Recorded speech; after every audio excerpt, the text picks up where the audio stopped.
एक आदमी ने एक बहुत ही खूबसूरत लड़की से शादी की। शादी के बाद दोनों की जिंदगी बहुत प्यार से गुजर रही थी। वो उसे बहुत चाहता था और उसकी खूबसूरती की हमेशा तारीफ किया करता था। लेकिन कुछ महीनों के बाद लड़की चर्म रोग से ग्रसित हो गई और धीरे धीरे उसकी खूबसूरती जाने लगी। खुद को इस तरह देख उसके मन में डर समाने लगा कि यदि वो बदसूरत हो गई तो उसका पति उससे नफरत करने लगेगा और वो उसकी नफरत बर्दाश्त नहीं कर पाएगी। इस बीच एक दिन पति को किसी काम से शहर से बाहर जाना पड़ा। काम खत्म कर जब वो घर वापस लौट रहा था तो उसका एक्सीडेंट हो गया। एक्सीडेंट में उसने अपनी दोनों आंखें खो दी, लेकिन इसके बावजूद भी उन दोनों की जिंदगी सामान्य तरीके से आगे बढ़ती रही। समय गुजरता रहा और अपने चर्म रोग के कारण लड़की ने अपनी खूबसूरती पूरी तरह गंवा दी।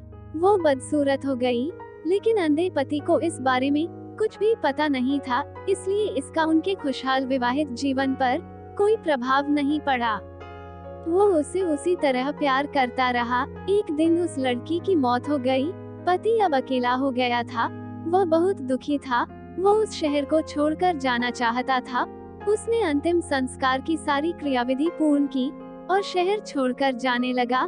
तभी एक आदमी ने पीछे से उसे पुकारा और पास आकर कहा, अब तुम बिना सहारे के अकेले कैसे चल पाओगे?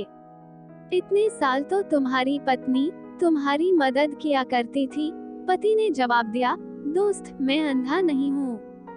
मैं बस अंधा होने का नाटक कर रहा था, क्योंकि यदि मेरी पत्नी को पता चल जाता कि मैं उसकी बदसूरती देख सकता हूँ तो ये उसे उसके रोग से ज्यादा दर्द देता। इसलिए मैंने इतने साल अंधे होने का दिखावा किया। वो बहुत अच्छी पत्नी थी। मैं बस उसे खुश रखना चाहता था।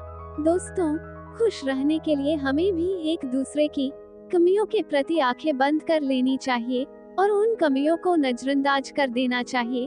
कहानी अच्छी लगी तो लाइक, शेयर, कमेंट करना और चैनल को जरूर सब्सक्राइब करना। धन्यवाद। जय हिंद।